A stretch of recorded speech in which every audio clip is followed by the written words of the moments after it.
코로나가 7천 명을 넘어서 폭증하다 보니까 다들 참 어려운 것 같습니다. 어떤 목사님을 만났더니 교회 오시라고 하기도 참 걱정된다고 그런 말씀을 하셨는데 우리 다 그렇게 느끼고 있습니다. 그렇지만은 하나님을 예배하는 우리의 마음이 절대로 흐트러져서는 안 될 것이라고 생각합니다.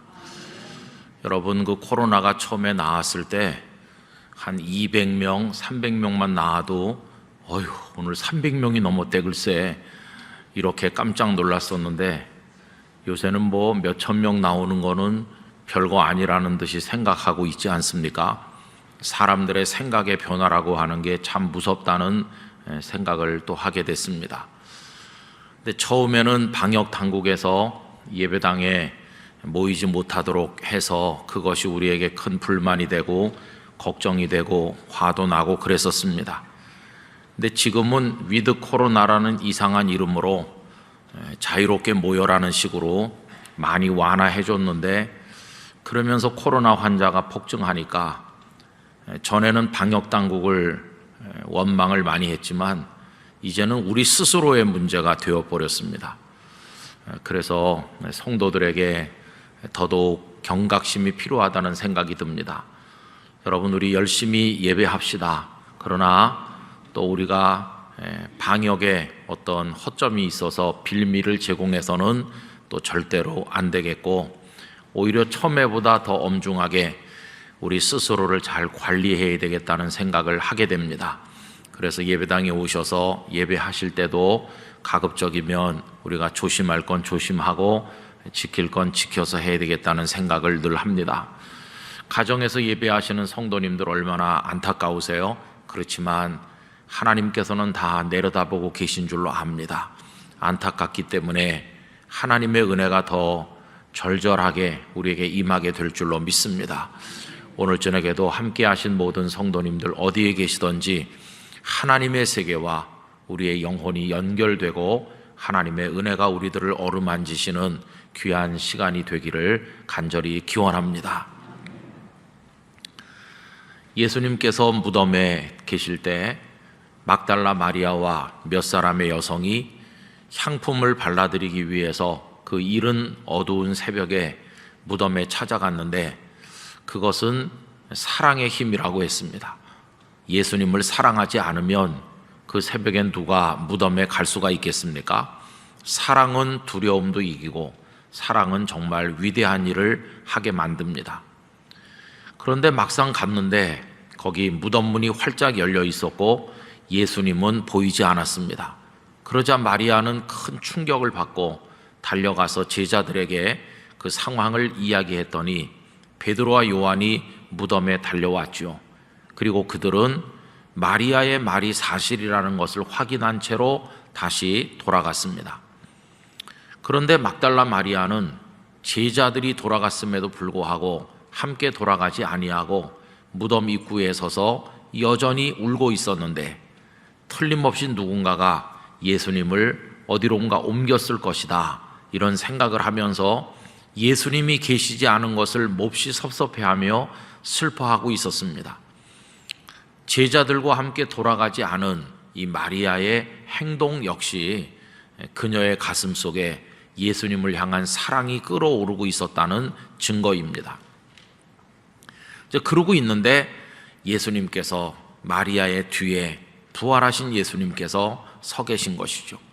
그래서 마리아야 하고 부르시니 라보니요 하면서, 그 전에는 그분이 동산지기인 줄로 알았었는데 마리아라고 부르시는 주님의 음성에 모든 게 다 한순간에 해결됐습니다. 더 이상 설명이 필요 없었고 그저 주님이 부활하셨다는 걸 그 순간에 알아차리게 됐습니다. 얼마나 반가웠을까요? 여러분, 그때 그 마리아가 느꼈을 격동과 놀라움과 반가움과 왈칵 치미는 눈물과 그 예수님께 대해 쏠리는 그 마음을 우리가 다 말로 형언하기가 어려울 것입니다. 그 마리아가 주체치 못하는 어떤, 뭐라고 표현할까요? 그런 마음을 가지고 예수님께 확 붙드는 거죠. 그런데 예수님께서 그녀를 제지하시지 않습니까? 17절 말씀에 보시면 예수께서 이르시되 나를 붙들지 말라. 여러분, 이 말씀은 무슨 뜻일까요? 마리아가 예수님의 손이라도 잡고 예수님의 옷자락이라도 잡으려고 하니까 잡지 말라, 그런 뜻일까요? 너는 더러운 손을 가진 여인이고 나는 부활한 거룩한 몸이니 접촉하면 안 된다, 그런 뜻일까요? 그렇지 않습니다. 우리들의 손이 더럽기 때문에 부활하신 예수님께서 손대지 말라 이렇게 말씀하신 게 아닙니다. 왜 그러냐 하면 우리가 다음에 보겠지만 예수님께서 제자들에게 나타나셨을 때 그 자리에 없었던 제자가 있었죠. 그 사람이 누굽니까? 도마죠. 도마가 나중에 돌아와서 예수님께서 부활하셨고 여기 왔다 가셨다고 나머지 제자들이 다 말해 주었지만 도마는 자기 눈으로 보지 않았고 자기 손으로 만져보지 않았기 때문에 예수님의 부활을 믿지 않았습니다. 그런데 여드레 후에 도마도 같이 있을 때 예수님께서 나타나셔서 도마에게 뭐라고 하십니까? 네 손을 내밀어 만져보라고. 그리고 믿음 없는 자가 되지 말고 믿는 자가 되라 하시지 않습니까? 그때 도마에게 손을 내밀어서 만져보라고 하시는 거예요. 그거 보면은 여기 지금 마리아가 예수님을 이렇게 확 손으로 잡으려고 할 때 너는 더러우니까 부활한 나의 몸에 손대지 말라는 그런 뜻이 아니라는 것을 알 수 있어요. 그런 뜻이라면 도마에게도 손 내밀어서 만져보란 말씀을 하시지 않겠죠. 그렇죠? 그런데 예수님은 만져보고 믿으라고 하셨어요. 그래서 여기 나를 붙들지 말라고 하는 이 17절의 말씀은 더러우니까 손대지 말라는 그런 뜻으로 이해하면 안 된다는 것입니다. 그러면 이걸 어떻게 이해해야 되는가? 그 이해하는 열쇠가 그 다음에 나오는 귀절이죠. 17절 예수께서 이르시되 나를 붙들지 말라. 그 다음에 뭐라고 하십니까? 내가 아직 아버지께로 올라가지 아니하였노라. 여러분, 내가 아직 아버지께로 올라가지 않았다 하는 이 말씀을 뒤집어 표현하면 무슨 뜻일까요? 나 지금 아버지께로 가야 된다, 그런 뜻이죠. 나는 지금 아버지께로 올라가야만 된다. 조금 더 설명을 붙이자면 마리아야, 너무너무 사랑스러운 내 마리아야, 내가 이렇게 무덤가에 와서 나를 생각하면서 나를 사랑하는구나. 내가 너의 마음 다 알지. 그런데 이렇게 반갑다고 여기서 이루고 있을 시간이 없단다. 왜냐하면 가야 될 길이 남아있으니까. 여기 이렇게 있을 게 아니라 나도 가야 되고 너도 가야 된단다, 그 얘기를 하시는 거죠. 그러면서 예수님은 아버지께로 올라가셔야만 된다는 것이에요. 여러분, 예수님께서 십자가를 지신 이유가 뭡니까? 우리를 구원하시기 위한 거죠. 그렇죠? 그러면 예수님 부활하시는 건 또 뭡니까? 그 구원을 생명으로 완성하시는 거죠. 죽음을 이기고 부활하셔서, 그럼 부활하신 것으로 우리를 위한 구원의 사역이 끝난 것입니까? 아닙니다. 예수님께서 부활하신 것으로 끝난 게 아니라 아직도 이어져야 될 일이 많이 남아있어요. 어떤 일이 남아있나요?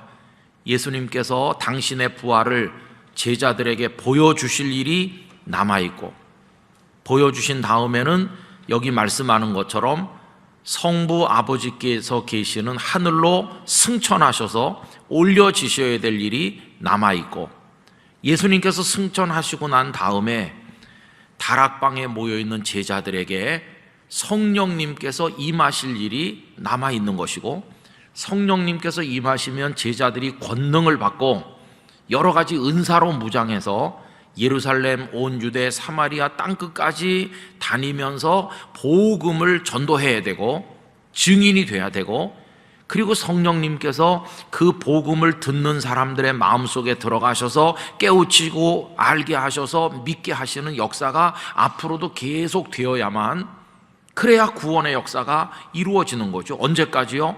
주님 다시 오실 그날까지요. 이게 이제 앞으로 쭉 이어져야 될 일이죠. 그러니까 예수님께서 부활하신 것으로 모든 구원의 역사가 끝났다 이렇게 말하면 안 됩니다.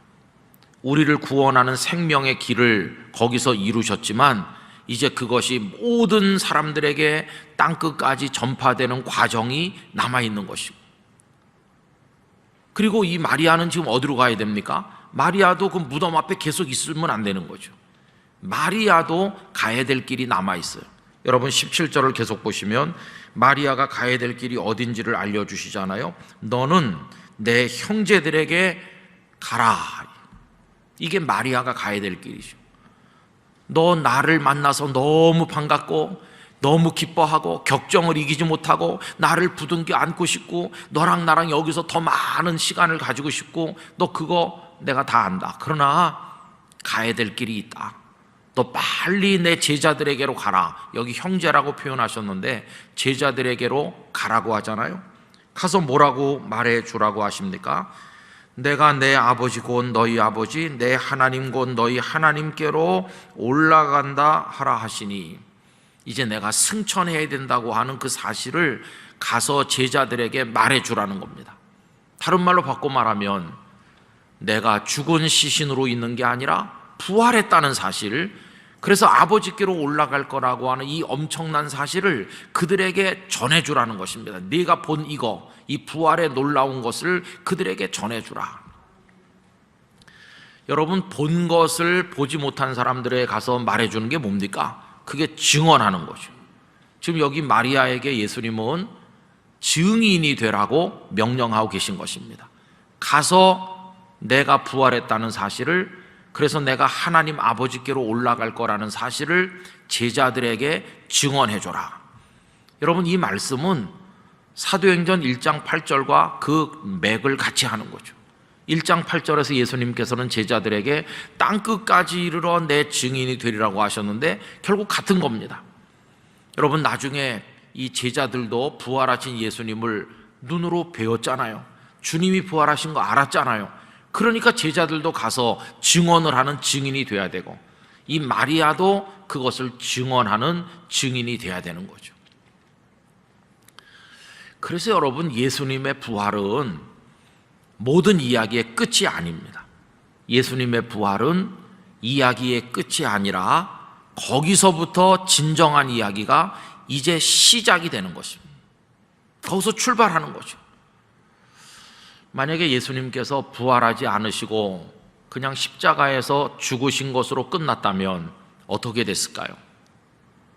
마리아는 무덤가에서 계속 더 울었겠죠.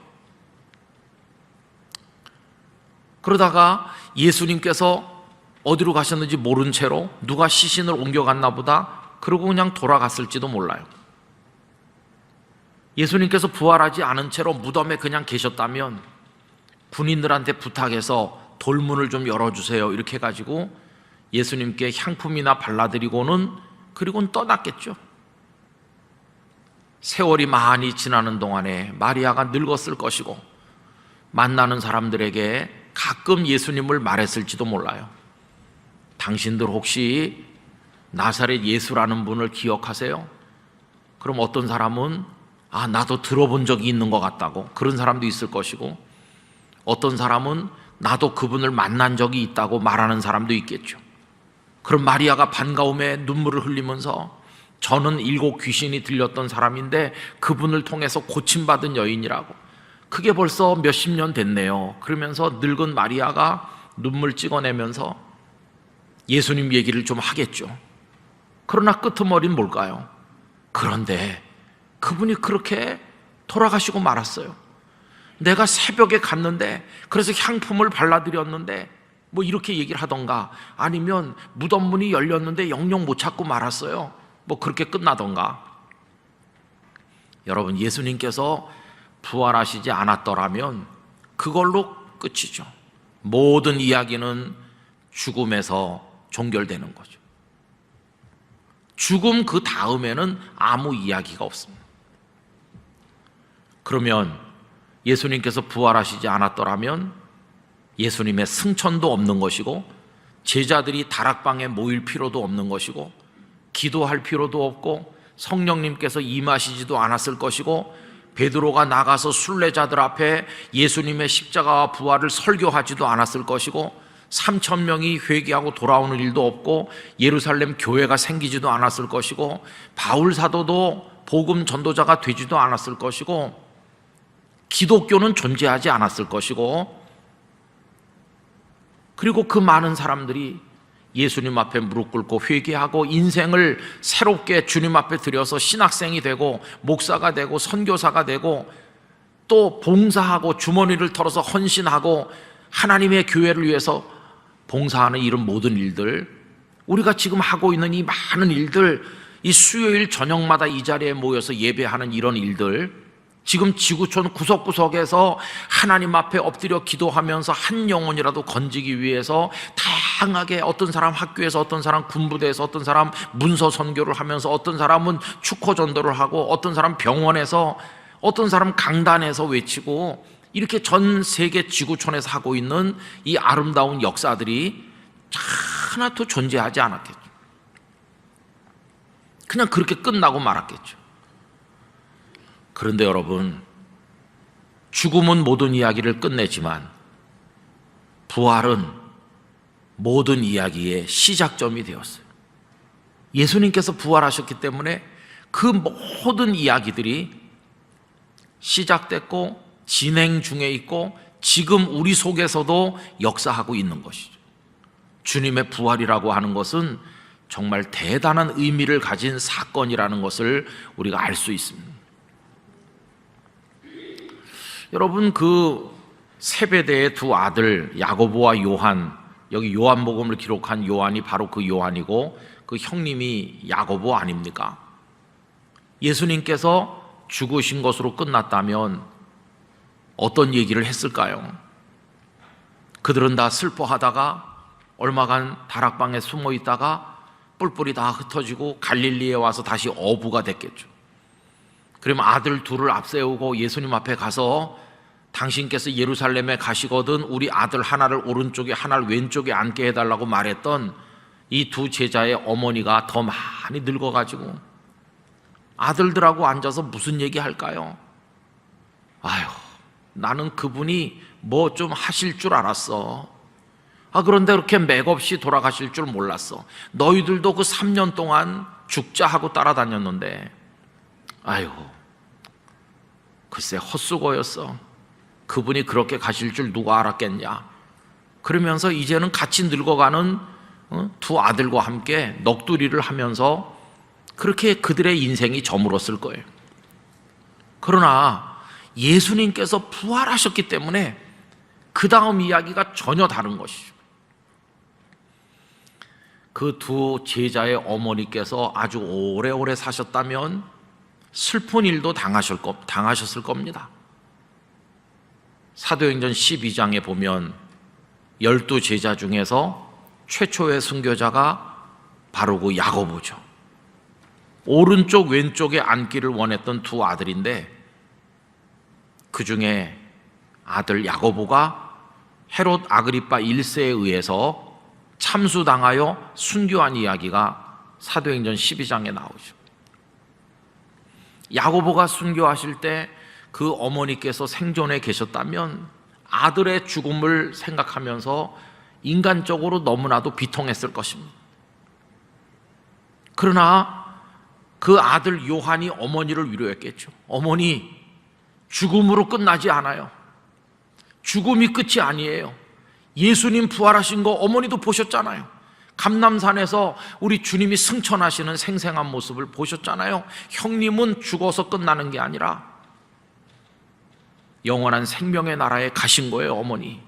그러면서 요한이 죽음 이후의 이야기를 어머니에게 하면서 그 가족들이 슬픔 속에서도 하나님을 찬송하지 않았었겠어요? 마치 오늘 우리가 사랑하는 가족을 떠나보내면서도 하나님 앞에 믿음으로 살다 가게 해주신 것에 대한 감사의 기도를 드리는 것과 같은 게 아니겠어요? 어떻게 그런 일이 가능하겠습니까? 예수님께서 부활하셨기 때문이죠. 부활이 없으면 그런 얘기가 아무것도 없는 것입니다.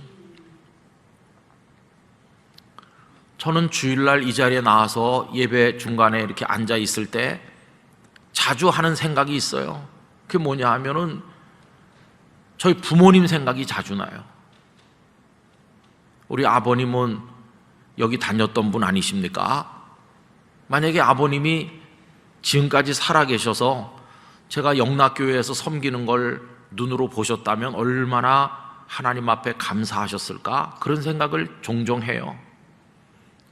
만약에 아버님이 여기 앉아 계시고 제가 여기 섬기고 있으면 어떤 예배를 우린 하나님 앞에 드릴까? 그런 생각을 해봐요. 그러나 벌써 다 하늘나라에 가셨으니까 이 땅에서는 그런 게 이루어지지 않잖아요. 그렇지만은 저는 저 뒤에 앉아 있으면서 이런 생각을 해요. 아, 나는 여기서 예배하고 아버님께서는 지금 하늘에서 예배한다. 우리가 하늘과 땅으로 나눠져 있지만 천국의 모든 백성들이 우리와 함께 만군의 하나님 여호와를 찬송하고 있다. 이 우주 공간을 뛰어넘어서 우리보다 먼저 가신 그 많은 분들이 다 우리와 함께 지금 하나님의 성호를 찬송하는 거다. 여기 영락교회 성도들만 눈에 보이는 몇몇 사람만 예배하는 게 아니라 전 우주적인 예배가 지금 하나님 앞에 올려지는 거다. 이렇게 생각하면 참 말로 형언하기 어려운 감격이 있습니다. 감격. 그래서 저희 부모님께서 그냥 사라져 없어지신 것이 아니라 하늘나라에서 그 거룩한 삶을 이어가시면서 우리와 함께 예배하고 있다고 생각하니까 이 예배가 보통 예배가 아닌 것이에요. 여러분, 그게 어떻게 가능한 얘기입니까? 예수님께서 부활하셨기 때문에 가능한 것입니다. 어느 날 사두개인들이 예수님께 왔습니다. 여러분, 이 사두개인들은 부활이 없다고 하는 사람들이죠. 천사도 없고 죽은 이후에 가는 영원한 세계 같은 건 없다고 생각하는 지극히 현실주의자들이 사두개인들입니다. 내세가 있다고 믿어야 오늘 여기서 정직하고 믿음으로 바르게 살아서 그곳에 간다 이렇게 생각할 텐데 그걸 안 믿으니까 이 사두개인들은 살아있는 동안 이 땅에서 부귀영화 누리는 게 최고라고 생각하죠. 그러니까 이 땅에서의 삶에 모든 걸 쏟아붓는 거죠. 뭐 영원한 세계를 위해서 절제하고 하나님 앞에 기도하고 그런 게 없어요. 그냥 지극히 현실에 몰입되어 있는 사람들이 사두개인들입니다. 이 사람들이 예수님을 비방할 목적으로 와서 황당무계한 얘기를 했잖아요. 어떤 남자가 어떤 여자와 결혼해서 살다가 죽었습니다. 근데 후손을 남기지 못했기 때문에 그 동생이, 시동생이 또 그 형수와 결혼했고 또 죽었기 때문에 그 밑에 시동생이 또 형수와 결혼해서 7 형제가 다 그렇게 죽었습니다. 그리고 그 여자도 죽었습니다. 그러면 당신 예수 선생께서 가르치는 것처럼 만약에 죽은 자의 부활이 있다고 그러면 그 여자는 도대체 누구의 아내가 되는 게 맞습니까? 이런 말도 안 되는 질문을 했잖아요. 그때 여러분, 예수님의 대답 중에 기가 막힌 대답이 있습니다. 너희는 하나님께서 아브라함의 하나님이요 이삭의 하나님이요 야곱의 하나님이라고 하신 말씀을 들어본 적이 없느냐? 이렇게 하시면서 하나님은 죽은 자의 하나님이 아니라 산 자의 하나님이시다 이렇게 말씀하시죠. 이게 무슨 뜻일까요? 여러분, 아브라함은 예수님과 그 사두개인들이 대화를 나누는 시점을 기준으로 보면 약 2000년 전에 살다가 돌아가신 분이죠. 이삭도 야곱도 다 돌아가셨죠. 까만 옛날에 다 돌아가셨죠. 그러니까 안 계신 분이죠. 다 돌아가셨으니까. 그런데 하나님께서는 그 이후에 모세에게나 이스라엘 백성들에게 말씀하실 때 나는 아브라함과 이삭과 야곱의 하나님이라 이렇게 하시잖아요. 그러면서 하나님은 산자의 하나님이시라고. 그 무슨 뜻입니까? 그럼 아브라함의 하나님 이렇게 할 때 아브라함이 죽은 자라는 말입니까? 산 자라는 말입니까? 아브라함이 지금 살아있다는 겁니다. 너희들 생각에는 아브라함이 오래전에 죽은 자인 것처럼 생각하지만 아브라함도 살아있고 이삭도 살아있고 야곱도 살아있기 때문에 산자의 하나님이신 그분께서 나는 아브라함, 이삭, 야곱의 하나님이라고 말씀하시는 것이다. 여러분, 아브라함과 이삭과 야곱이 어디 있습니까? 막벨랄 굴이라고 하는 무덤만 남겼지 이 세상에는 아브라함과 이삭과 야곱이 없잖아요. 그런데 예수님께서 하나님께서 산자의 하나님이시며 그들이 살아있다고 말씀하시는 것은 이 땅에는 없지만 아브라함과 이삭과 야곱은 영원한 생명의 나라에 지금 살아있다고 하는 그런 뜻으로 말씀하신 것이에요. 여러분, 우리들의 소중한 분들이 예수님을 구주로 믿다가 세상을 떠나면 소멸돼서 없어지는 것이 아니라 영원한 생명의 나라에 하나님과 함께 거하고 계신 것이 이 생명의 이야기죠.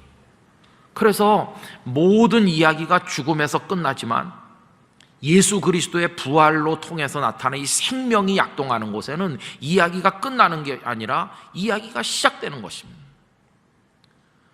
여러분, 그리스도인의 이야기는 바로 부활과 함께 시작되는 것입니다. 신학교에 가보니까 다양한 배경을 가진 분들이 와 계신 걸 봤어요. 이제 기회가 되면 이제 다 자기 얘기들을 이제 많이 하시는 거죠. 어떤 분은 정치를 하다 오신 분도 계셨습니다. 그때 우리나라의 여당이었던 어떤 정당에서 청년국장인가 하던 분이에요. 그분은 신학교 입학해가지고 오실 때 신학교가 뭔지를 잘 모르셨는지 다른 학생들은 그냥 잠바 입고 그냥 청바지 입고 허름하게 입고 다녔는데 그분은 그 당시 우리나라에서 만들던 자동차 중에서는 제일 광나는 좋은 차를 쫙 타고 양복 쫙 입고 기사가 운전하는 차를 타고 그렇게 신학교를 다녔어요. 진짜 위화감을 조성하는 거죠. 다 저 사람 신대원 학생이래. 신대원 학생이 뭐 저래. 그리고 학생들 다 모인 곳에 가서 각자 자기소개할 때 저는 뭐 무슨 당 무슨 국장이고 뭐 그러면서 이제 자기 정치 그 이력을 얘기하는 거예요. 근데 왜 신학교 왔지? 여러분, 그러다가 그분은 점점 주님의 은혜의 세계 속으로 깊이 들어오기 시작했습니다. 얼마 후부터는 승용차를 타고 오는 일을 하지 않게 되더니 그 다음부터는 양복 입고 오는 거 하지 않고 한 1년 지나니까 우리랑 비슷해졌어요. 눈높이가 같아졌어요. 그리고 얼마 지나더니 그 당에서 당적을 뺐어요. 이제 당원이 아니에요. 그 얘기를 다 하시더라고요. 나 이제 그 당의 당원이 아니라고. 그럼 그렇게 오랫동안 몸담았는데 이제 어떻게 하시려고요? 그분이 참 재미나게 말했어요. 나 이제 예수당 당원이 됐다. 이렇게 말했어요. 그리고 목사님 되셨어요. 정치적 세계와는 다 끊고 목회에 올인하시다가 하늘나라에 가셨습니다. 그분의 이야기는 어디서 시작되는 겁니까? 그분의 이야기는 그분의 인생 속에 생명이신 예수님이 들어오신 그날부터 시작이 되는 거예요. 예수님께서 그분의 인생을 변화시키고 그분을 새롭게 결단하게 하고 하나님의 나라의 복음을 위해 살게 하시고 헌신하고 충성하면서 달려가게 하신 이야기, 그래서 시작되는 거예요. 그럼 그분이 세상 떠남으로써 이야기가 끝났는가? 아니요. 이 땅에서 이야기 우리 눈으로 보면 끝난 것처럼 보이지만 부활의 주님, 생명의 주님이시기 때문에 이 땅에서의 호흡이 멎는 그 순간 영원한 하나님 나라에서의 이야기가 이어지기 시작하는 것이죠.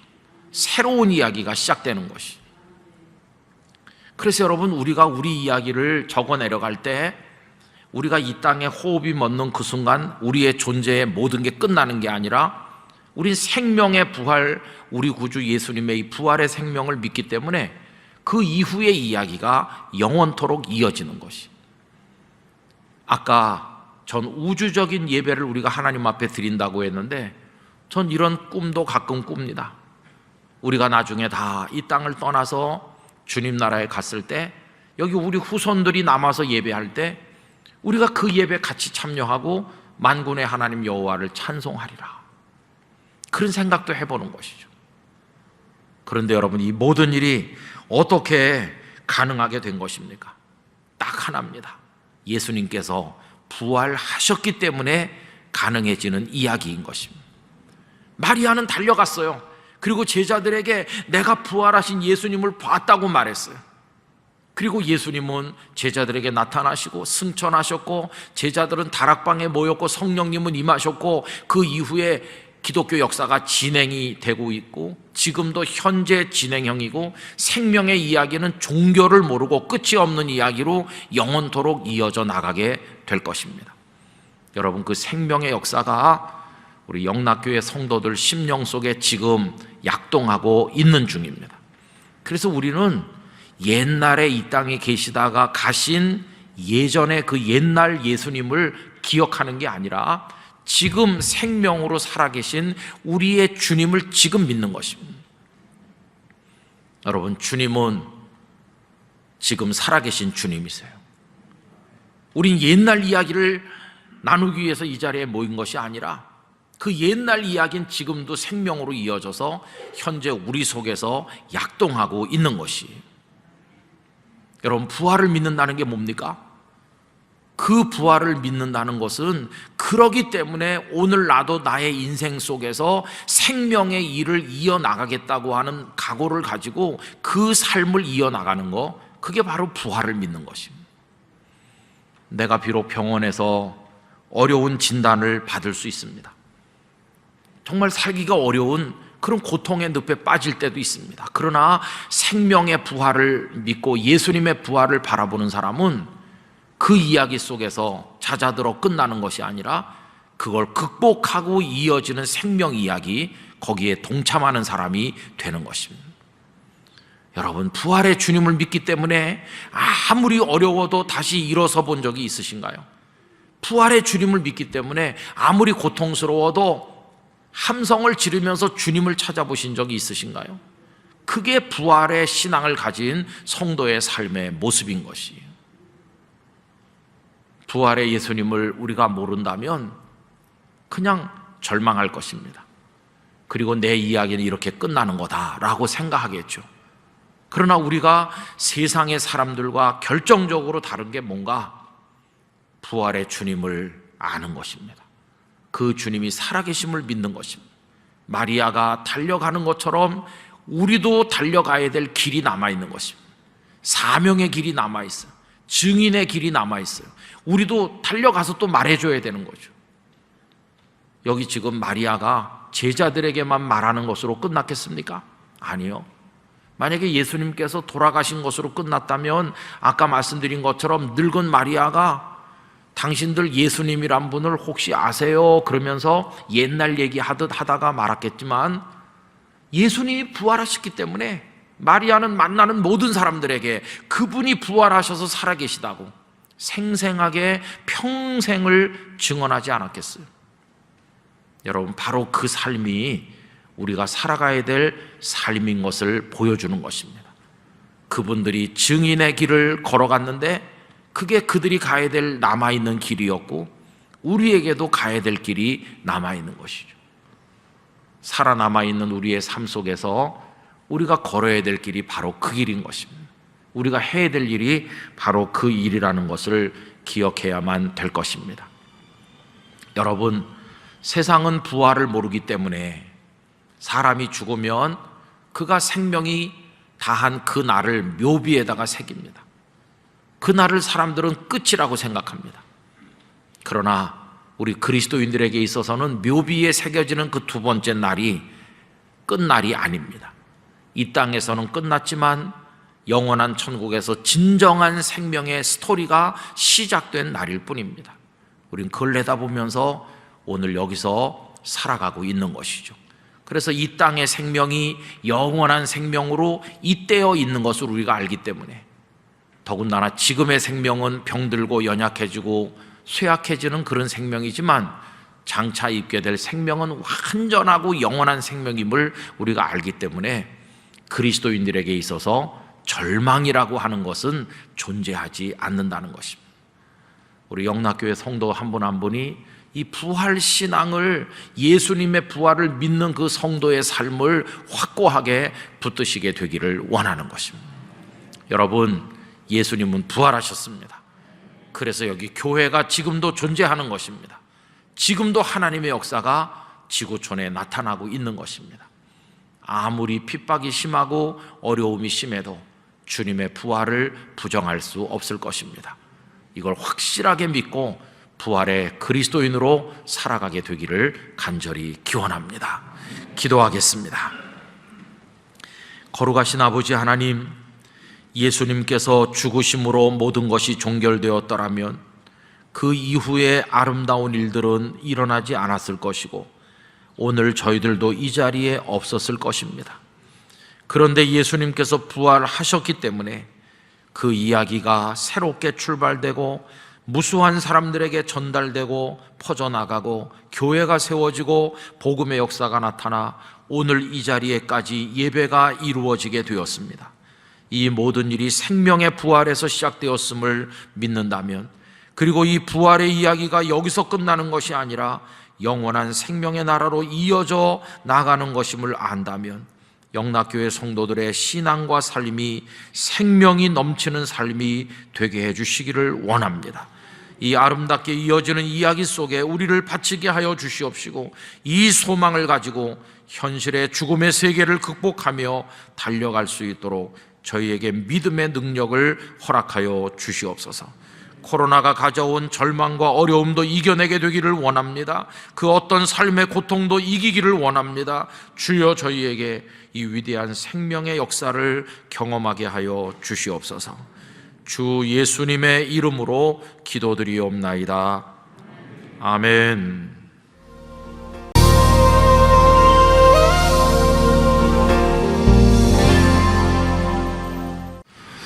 우리 기독교가 자리 잡는 데 있어서 가장 큰 이슈가 되었던 것은 예수님은 누구인가 하는 질문이었다고 생각합니다. 당시 유대인들에게 있어서 하나님이 누구이신가 하는 데 대해서는 이견이 없었습니다. 그들은 다 구약 성경을 알고 있었고 구약의 하나님을 경외하고 있었기 때문에 창조주요, 자신들의 하나님이라고 믿었던 그 여호와 하나님에 대해서는 다른 이견이 없었습니다. 그런데 예수라 불렸던 분이 오셔서 당신을 하나님의 아들이라고 말씀하시면서 당신이야말로 유일한 생명의 구원자라고 말씀하시자 유대인들은 대단히 분노하였습니다. 그 예수님의 모습이 자신들이 기대했던 메시아와는 많이 달랐기 때문이고 또 예수님의 출신이 천하다고 생각했기 때문이고 그 예수님의 가르침이 자신들이 붙들고 있었던 기존의 신앙의 틀을 완전히 깨뜨린다고 생각했기 때문입니다. 그래서 그들은 예수님의 적이 되었고 결국은 예수님을 십자가에 못 박게 되었습니다. 그러나 아주 소수의 사람들은 예수님을 하나님의 아들로 믿었고 생명의 구주로 믿었습니다. 그래서 거기 기독교 신앙이라고 하는 것이 자리 잡히게 된 것입니다. 여러분, 오늘 우리들도 다르지 않습니다. 이 지구촌에 80억이 넘는 사람들이 숨쉬고 살아가고 있는데 왜 우리들을 그리스도인이라고 부르는 것일까요?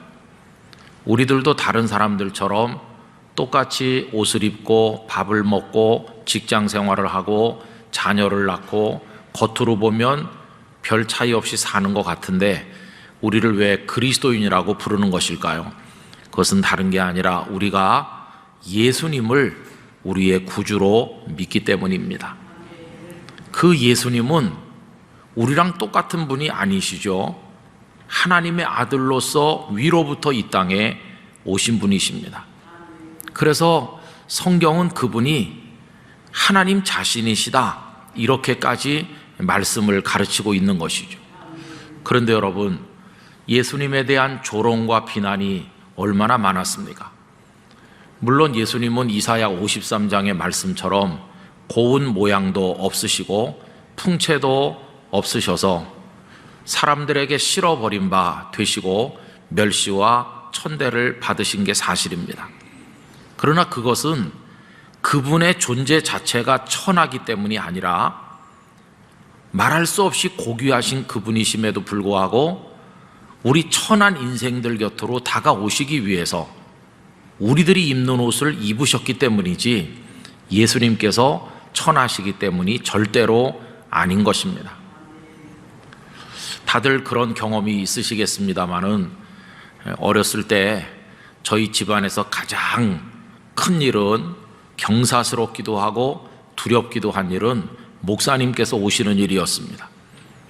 목사님께서 신방 날짜를 정해서 1년에 한 번 정도는 꼭 오셨는데 그러면 벌써 한 일주일 전부터 어머니 아버지께서 긴장하시고 그 긴장의 표현은 청소로부터 나타났습니다.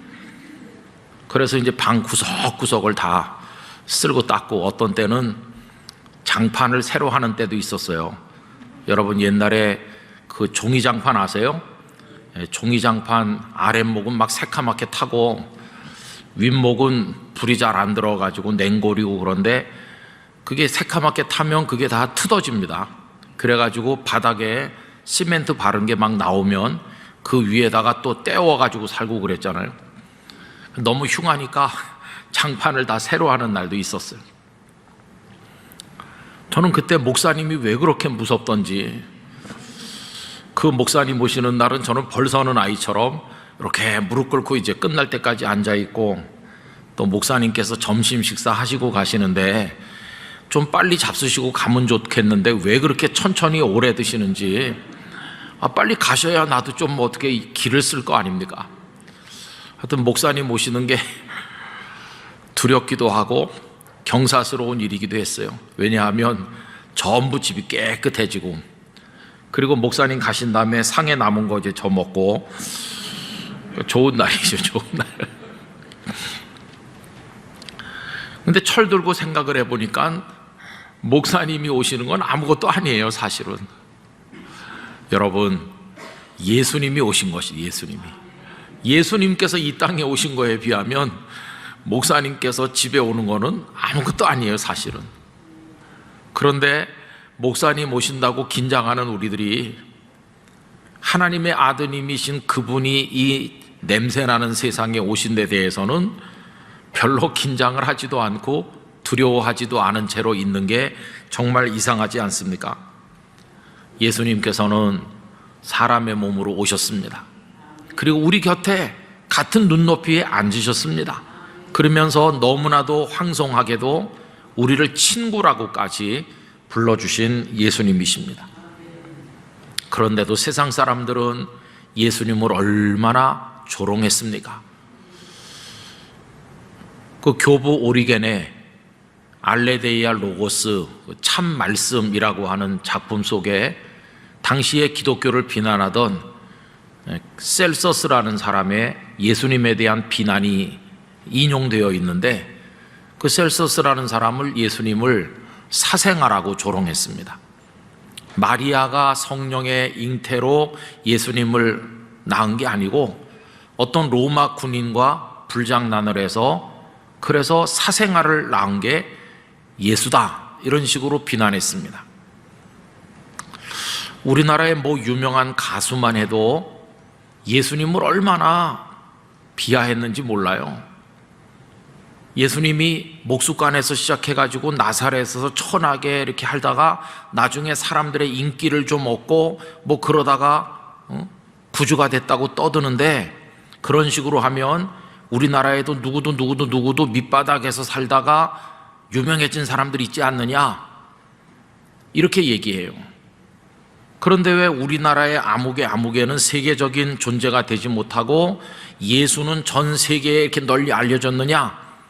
그건 우리 국민성이 흐리멍덩해가지고 전 세계에다 알리는데 실패했기 때문이다. 이런 식으로 비방한 사람도 있습니다. 지금도 활개치며 활동하고 다니고 있죠.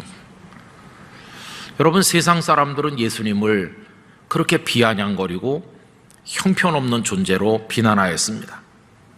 그러나 그리스도인이라 불린다는 것은 무슨 뜻일까요? 사람들이 그렇게 비난하고 조롱하는 그분을 우리들은 생명의 구주로 높이고 있습니다. 그게 그리스도인이죠.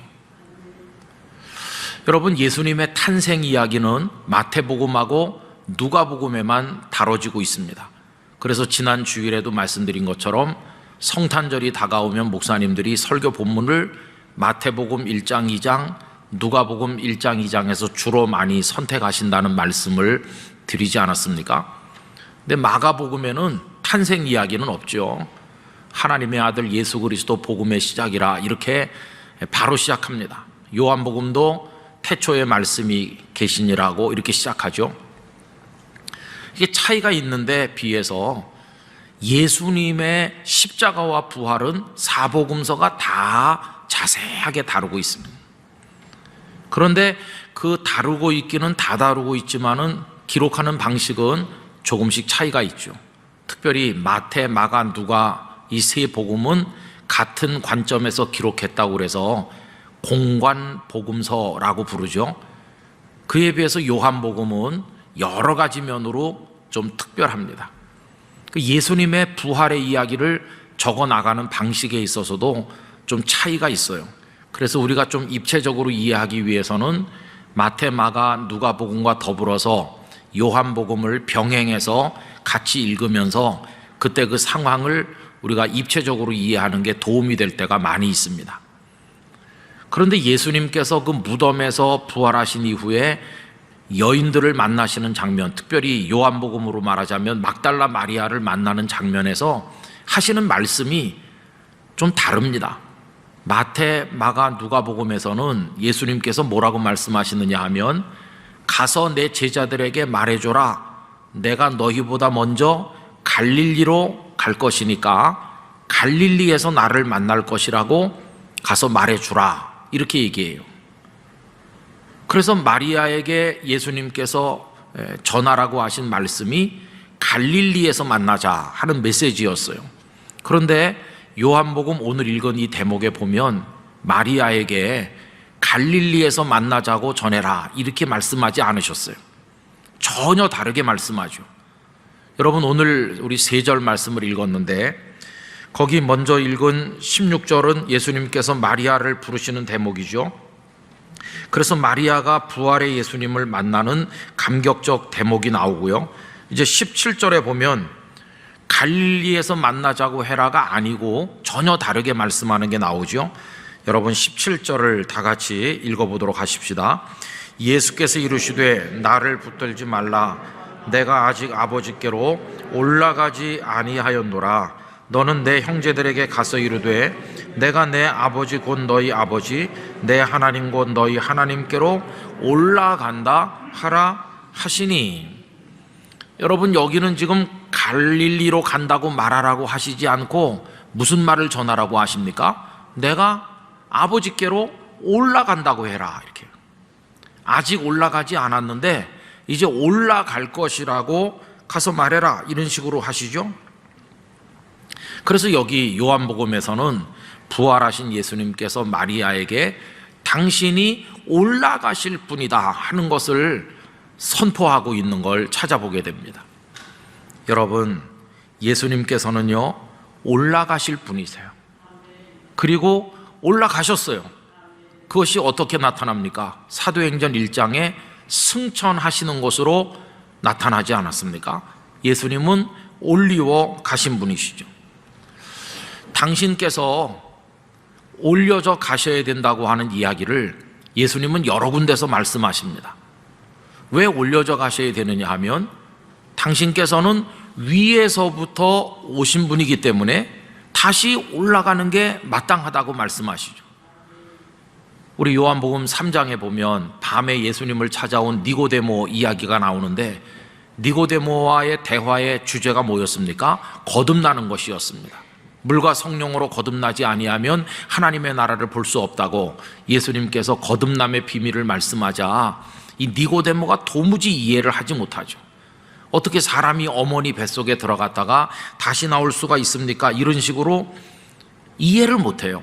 그랬더니 예수님께서 내가 이스라엘의 선생이라고 하면서 이것을 이해하지 못하느냐 이렇게 꾸짖는 장면이 나오는데 요한복음 3장 17절에 하늘의 일과 땅의 일을 비교해서 말씀하시는 대목이 나옵니다.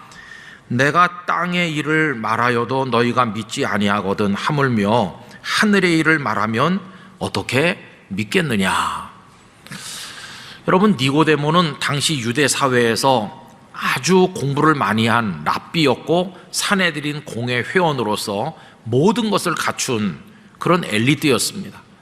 그러면 사물을 인식하고 깨닫는 능력도 일반인들보다 훨씬 뛰어난 사람이죠. 그런데 이 니고데모는 그걸 알아듣지를 못한다는 것입니다.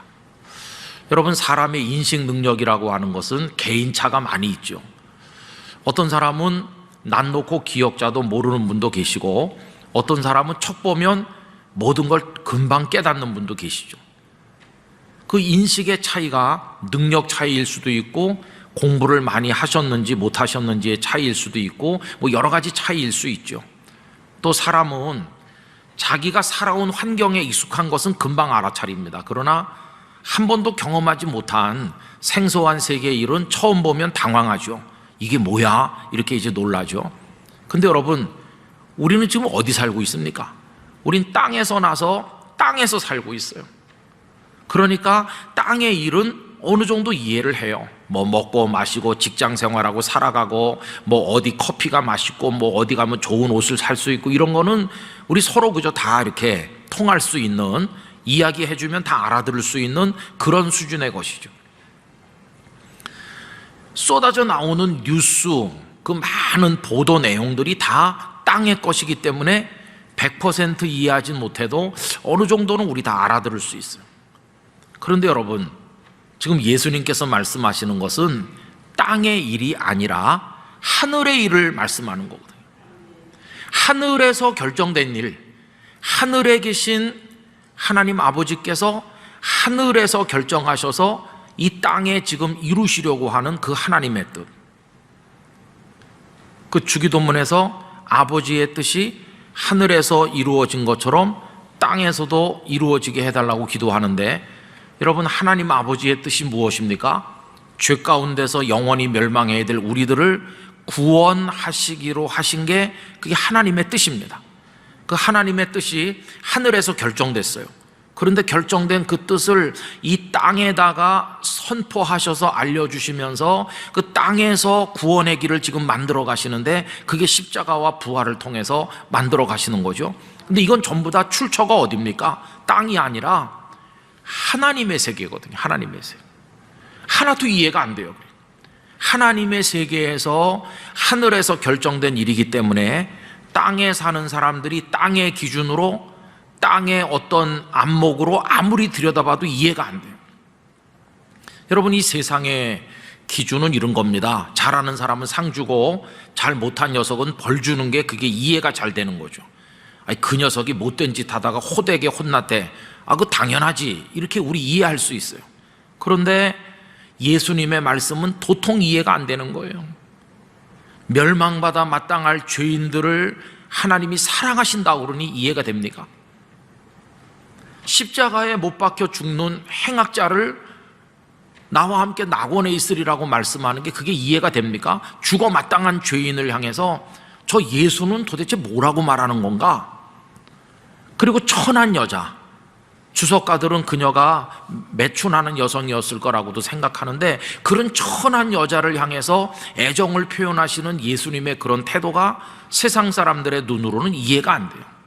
가늠하다가 현장에서 붙잡힌 여자, 당장 돌로 쳐서 죽여야 되는데 그게 땅의 원리죠. 그런데 하나님의 세계에서 결정된 원리는 그런 여인도 용서하는 원리거든요. 그러니까 하늘의 일은 땅의 눈을 가지고는 바라봐도 이해가 안 되고, 땅의 기준으로는 아무리 생각을 해도 납득이 안 되는 거죠. 니고데모가 대단한 사람이긴 했지만은, 니고데모는 이 땅에 속한 사람이어서 하나님의 세계에서 결정된 하늘의 일을 이해할 수가 없는 것이죠. 그래서 여러분, 그렇게 꾸지람을 하시면서 예수님께서 하신 말씀이 요한복음 3장 13절에 이렇게 나옵니다. 하늘에서 내려온 자, 곧 인자 외에는 하늘에 올라간 자가 없느니라. 그 앞에 12절에서 내가 땅의 일을 말하여도 너희가 믿지 아니하거든 하물며 하늘의 일을 말하면 어떻게 믿겠느냐. 지금 예수님께서 나는 하늘로부터 와서 하늘의 일을 말하는 것이다. 그러니 땅에 속한 너는 이해를 못하는 것이다. 이렇게 하시면서 당신을 뭐라고 설명합니까? 하늘에서 내려온 자, 곧 인자, 이렇게 당신을 설명해요. 여러분, 예수님은 어떤 분이십니까? 하늘에서 내려오신 분이세요. 예수님의 근거는 하늘에 있는 것이지 땅에 있지 않습니까? 예수님은 베들레헴 마구간에 나셨기 때문에 마구간이 예수님의 출발점인 것처럼 보이지만 마구간이 예수님의 출발점인 것이 아니라 예수님은 하늘 보좌로부터 오신 분이십니다. 그게 전혀 다른 거죠.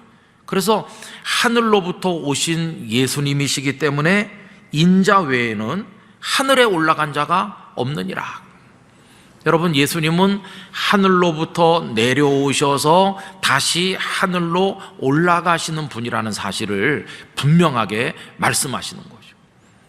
그래서 예수님께서 하늘 영광스러운 보좌로부터 이 땅에 내려오시는 것을 그리스도의 비하라고 부릅니다. 신학 용어에서 그리스도께서 당신을 낮추시는 거죠. 그리고 내려오신 그분이 다시 하늘로 올라가시는 걸 그리스도의 승귀라고 부릅니다. 다시 위로 올라가신다는 거죠. 그래서 여러분, 우리 익숙하게 알고 있는 웨스터민스터 신앙고백 부록인 그 소요리문답에 보면 예수님의 비하와 예수님의 승귀를 잘 설명하고 있습니다. 소요리문답 27번 문항에 그리스도께서는 어떻게 낮아지셨습니까? 이게 예수님의 자기 비하를 말하는 거죠. 내려오시는 것, 낮아지시는 건데 그 답이 이렇습니다. 그리스도께서는 비천한 환경에서 태어나시며, 비천한 환경에서 태어나셨다는 게 인간의 몸을 입으시고 베들레헴 마구간에 냄새나는 곳에 나셔서 말 구유에 뉘어지신, 그걸 의미하는 거죠. 율법에 복종하고, 여러분, 예수님은 율법을 주신 분이시지 율법에서 자유하신 분이시지 거기 매일 분이 아니신데도 이 땅에 계신 동안에는 우리 사람들처럼 기꺼이 율법을 따르셨어요. 그래서 예수님은 12살이 되면 성년 의식을 하기 위해서 예루살렘 성전에 가시기도 하고 안식일을 지키기도 하고 예수님도 율법에 그걸 기꺼이 지키신 것을 볼 수 있어요. 그 다음에 이렇게 이어집니다. 인생의 비참함과 하나님의 진노와 십자가에서 저주의 죽음을 당하시고, 인생의 비참함, 여러분, 우리 인생의 한계가 얼마나 큰지 몰라요. 예수님께서 배에 타셨는데도 배가 풍랑을 만나서 뒤집히려고 했죠. 여러분, 그 배가 요동하잖아요. 예수님이 타셨는데도 배는 요동하는 거예요. 왜 그런 고통을 겪으십니까? 이 땅에 오신 동안에는 우리 사람처럼 똑같이 고통을 받으셨어요. 인생의 비참함, 그 질병, 가난으로 고통받는 사람들 곁에 계셨어요. 예수님은 이 땅에서 부요한 왕궁에서 편안하게 손가락에 물 한 방울 묻히지 않고 계시는 방식으로 그렇게 존재하지 않으셨어요. 인자는 머리 둘 곳도 없다. 예수님은 고생도 하시고 터덜터덜 걷기도 하시고 그리고 그 어려운 자들 곁에서 고통의 시간들을 같이 나누기도 하셨습니다. 그러다 마지막에는 하나님의 진노가 결국 죽음으로 이어지는 건데 그걸 고스란히 받으셔서 십자가에서 죽으시고, 그래서 그 다음에 십자가에서 저주의 죽음을 당하셨다. 그리고 무덤에 묻히어 잠시 동안 죽음의 세력 아래 계심으로 낮아지셨습니다. 여러분, 하나님의 아드님께서 무덤 속에 갇혀 계신 이게 얼마나 당신을 낮추신 것입니까? 다시 읽어보면 이렇습니다.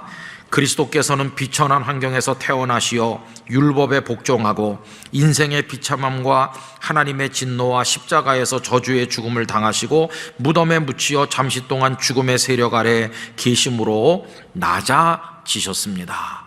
이렇게 예수님은 가장 높은 곳에서 가장 낮은 곳으로 내려오신 분이시죠.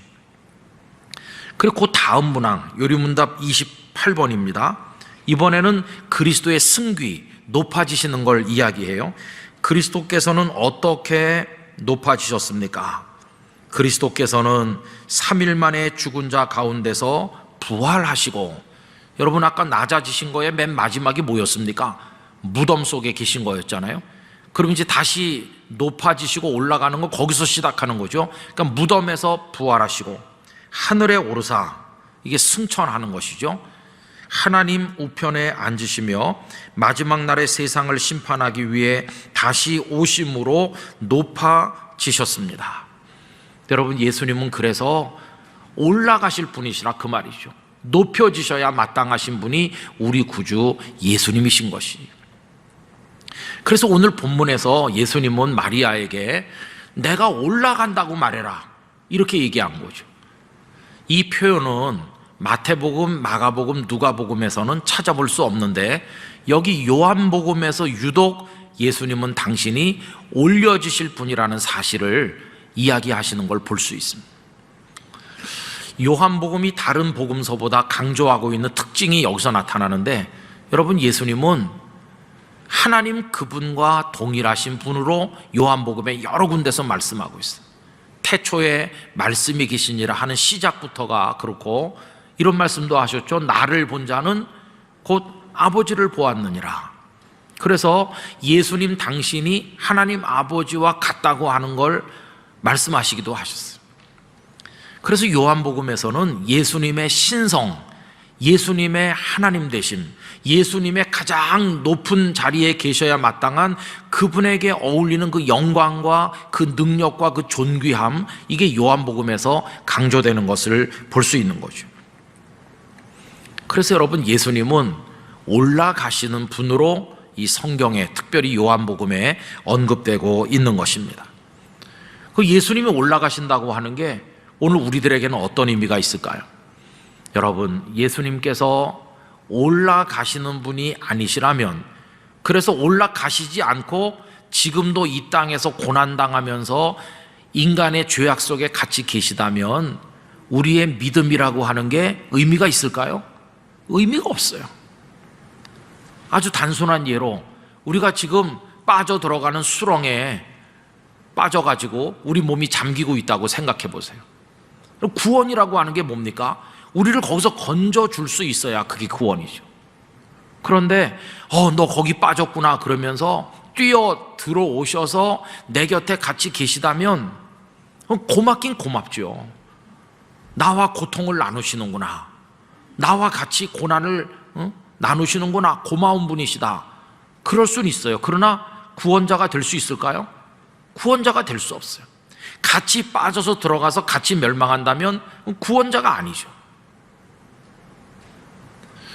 여러분, 구원이 되려면 우리를 다시 바깥으로 나갈 수 있도록 해주셔야 그분이 구원자가 되는 거죠.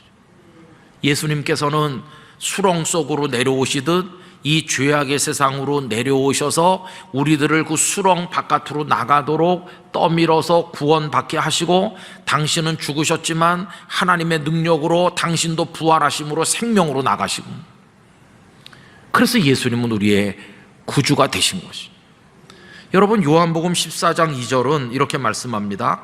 내 아버지 집에 거할 곳이 많도다. 그렇지 않으면 너희에게 일렀으리라. 내가 너희를 위하여 거처를 예비하러 가노니. 여러분, 예수님께서 승천하여 올라가시는 이유 중에 하나가 너희를 위한 거처를 준비하는 것이다, 이렇게 말씀하셨잖아요. 그러니까 주님은 올라가신 분이시기 때문에 우리의 구원자가 되시는 것이. 세상에 많은 사람들이 예수님에 대해서 관심이 많지요. 그래서 예수님의 모든 걸 친숙하게 생각하고 성경을 읽기도 하고 예수님의 인간적인 면, 그런 걸 부각시키려고 노력하는 사람들이 많이 있습니다. 물론 예수님이 사람 몸을 입고 오셨으니까 인간 예수라고 불러도 뭐 틀린 게 아니죠. 사람과 똑같이 되셨으니까요. 그러나 거기까지만 말하면 기독교인이 아니죠. 그분은 사람 몸을 입으신 인간 예수인과 동시에 그분은 하나님과 같으신 참 신성을 가지신 분이시죠.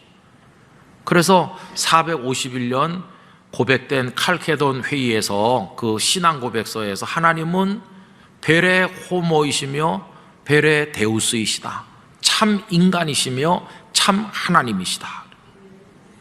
여러분, 그분이 사람이시기만 했다면, 그래서 내려오셔서 우리 곁에 계속 같이 계시다가 우리와 함께 죽고 우리와 함께 영원히 멸망하는 분이라면 우리의 구원자가 될 수 없는 것이죠. 그분은 벨의 데우스이시기 때문에, 하나님이시기 때문에, 다시 올려지시는 분이시기 때문에 우리를 생명으로 나갈 수 있도록 만드신다는 것이. 저는 개인적으로 교회 안에서 예수님을 너무 가볍게 생각하는 여러 태도에 대해서 아쉽게 생각할 때가 있습니다. 여러분, 예수 그러면서 무슨 친구 이름 부르듯이 그렇게 해서는 안 됩니다. 세상 사람들은 그렇게 한다 할지라도 우리들은 우리의 구주이신 예수님을 높이고 또 높여 영광과 찬송을 올려드려야만 되는 것이죠. 빛나고 높은 보좌와 그 위에 앉으신 그 예수님을 우리는 높여야 되는 것이, 영광과 찬송을 예수 그리스도께 올려야만 되는 것이죠. 그런데 그동안 2000년 기독교 역사를 통해서 얼마나 많은 사람들이 예수님을 모욕하고 예수님을 발로 밟고, 지금도 예수님에 대해서 할 말 못할 말 다 하는 사람들이 세상에 너무나 많이 있습니다. 그러나 진정한 그리스도인이라면 그분을 주님인 줄로 알고 주님으로 고백하고 그분 앞에 무릎을 꿇는 것입니다. 여러분, 당시 유대인들이 다 예수님을 나사렛 출신의 천한 목수처럼 취급했지만 예수님의 제자들이 다른 점이 뭡니까? 누가복음 5장에 그물이 찢어질 정도로 고기를 잡는 경험을 했던 갈릴리의 어부 시몬이 그 배전에서 예수님 앞에 무릎 꿇으면서 했던 고백이 뭡니까? 주여, 나를 떠나소서, 나는 죄인이로소이다. 나는 저 밑바닥 죄인이고 당신은 내 앞에 계시면 내가 감당하지 못할 그런 분이시니까 나의 주님이신데 나와 같이 계시면 내가 견딜 수가 없으니 나를 떠나주세요. 그래서 주님과 우리 사이에는 뛰어넘을 수 없는 존재의 이 차이가 있는 거죠. 가까이 할 수 없는, 도저히 뛰어넘을 수 없는 거리가 있잖아요. 그런데 예수님께서 그를 끌어안으시면서 나를 따라오너라, 이렇게 그를 당신의 사람으로 삼아 주심으로 도저히 만날 수 없는 그분과 사람이 이렇게 만나게 된 거죠. 이게 기적입니다. 기적. 도저히 만날 수 없는데 만났습니다. 그런데 그분이 끌어안아 주셨다고 해서 감격하고 또 감격한 건 좋지만 그 예수님을 나랑 비슷한 존재로 생각하면 되겠습니다. 아무리 예수님께서 우리에게 나는 너의 친구라고 말씀하셨다고 해서 예수님께 어이 예수 이렇게 하면 되겠어요?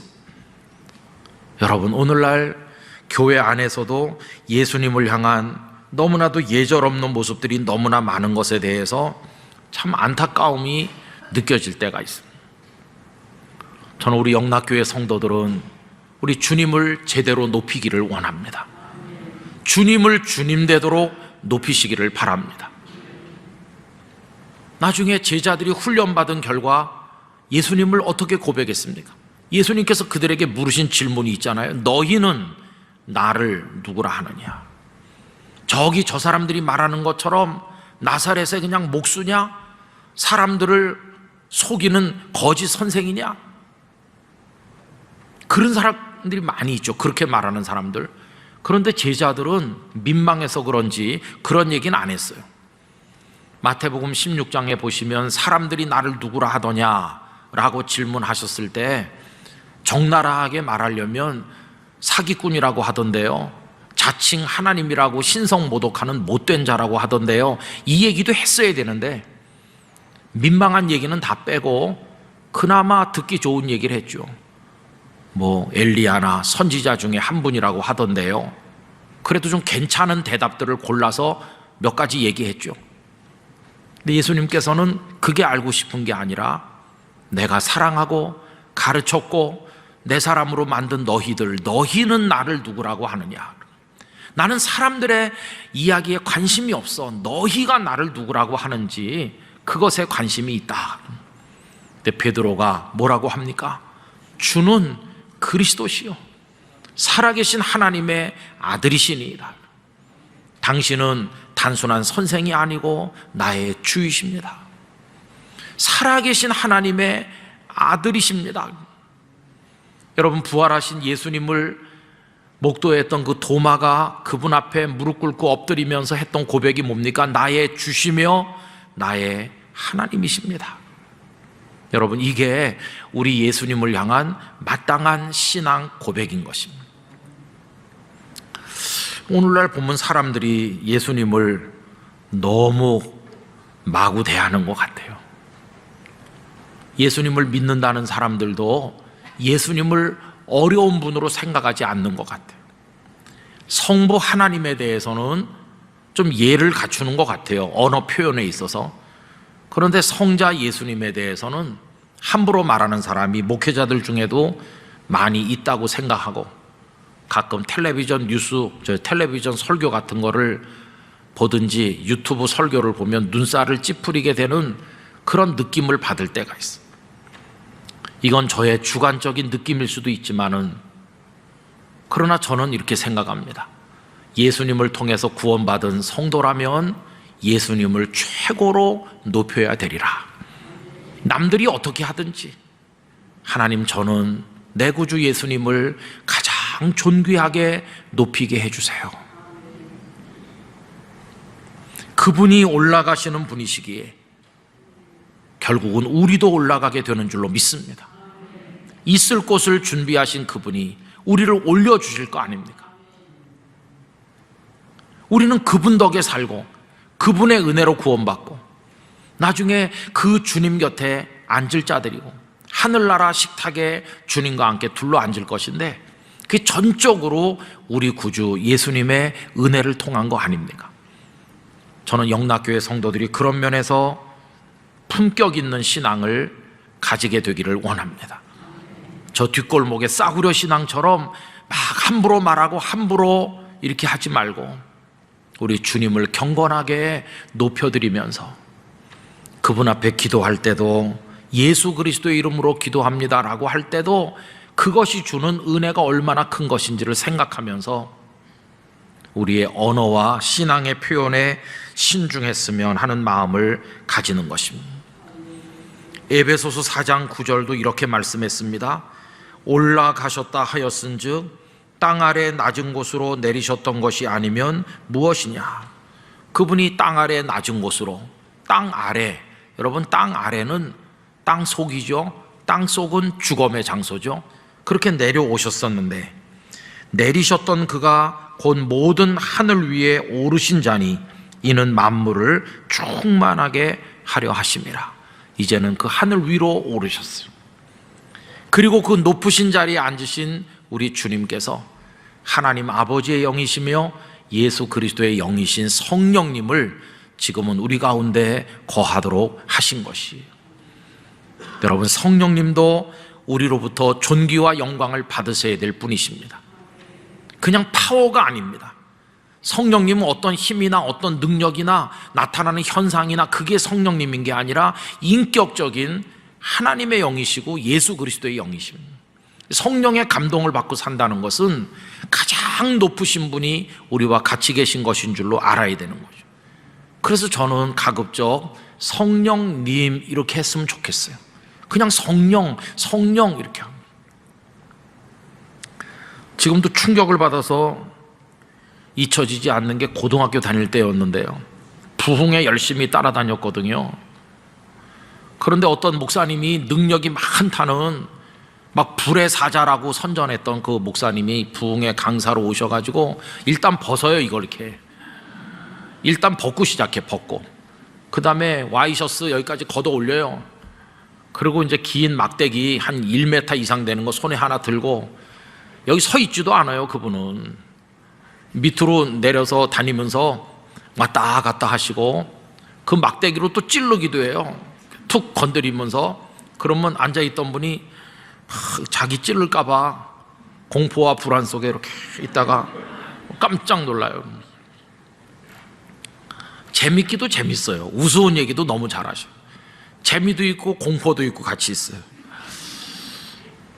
그런데 그 목사님 희한한 말씀도 많이 하는데 제가 충격을 받은 게 이거예요. 내일 저녁에는 성령을 내가 나눠줄 거라고.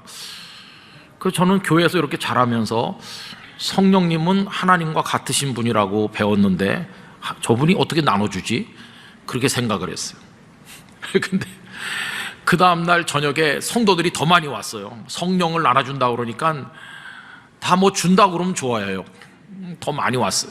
막 2층 구석까지 꽉 차게 앉았는데 이제 그 목사님이 시작하는 거예요. 준다고. 그 나는 어떻게 주나 너무나 궁금했어요.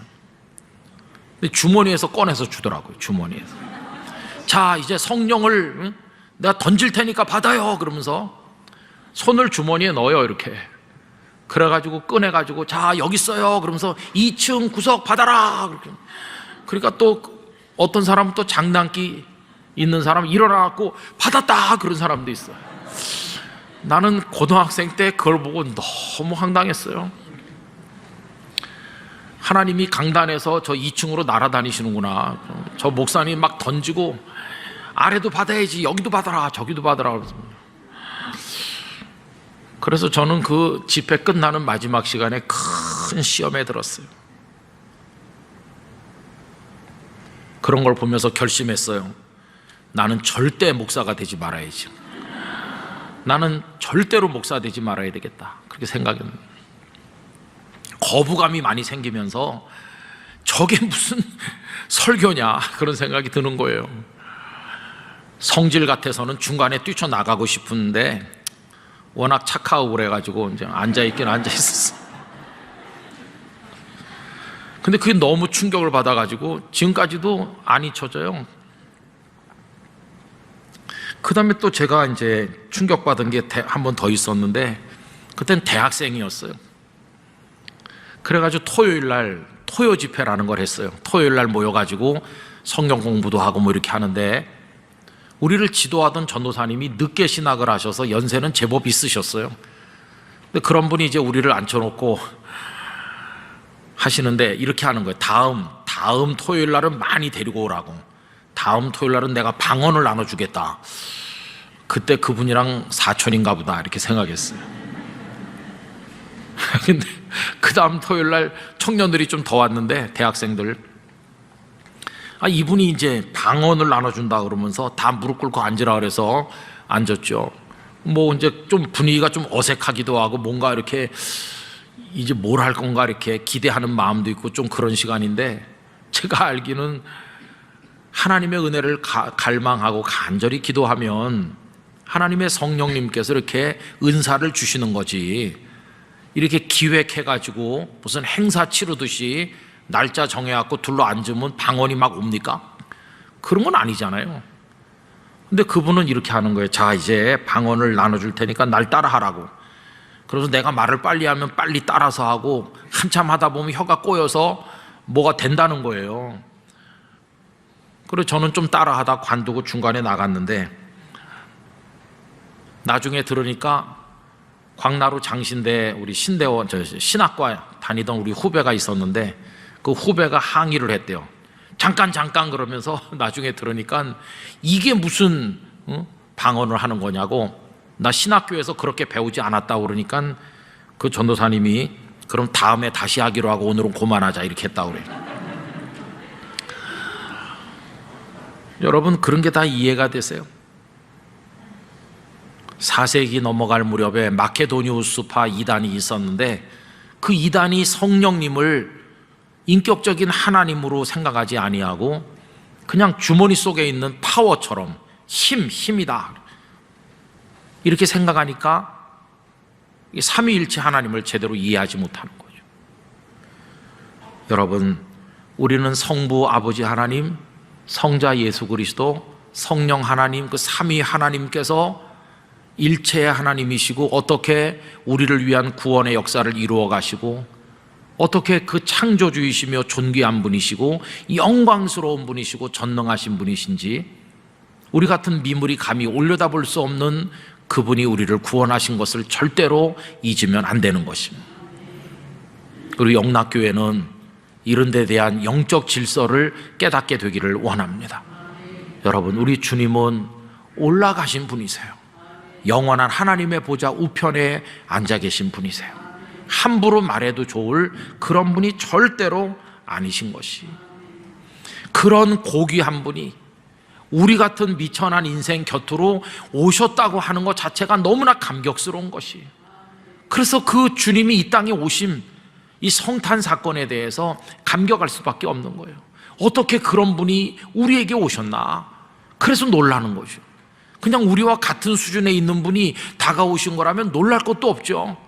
감격할 것도 없는데 그 귀하신 분이 우리에게 오셨다. 그래서 예수님은 마리아에게 나는 올라간다 이렇게 표현하셨고, 사도행전 1장에서 올려지셨고 승천하셨고 하나님 보좌 우편에 앉아 계시고 나중에 우리들을 다 올라가게 하실 분이시고, 이 땅에 멸망할 세상에 어떤 것이 아니라 새하늘과 새 땅, 우리가 상상하지 못할 영광의 그곳에서 우리를 영생하도록 도우실 분이 우리 주님이신 것이에요. 여러분, 그 주님을 제대로 믿고 높이는 영락교회 성도들이 되시기를 간절히 기원합니다. 그래서 우리가 보통 분을 믿는 게 아니라는 걸 깊이 인식해야 돼요.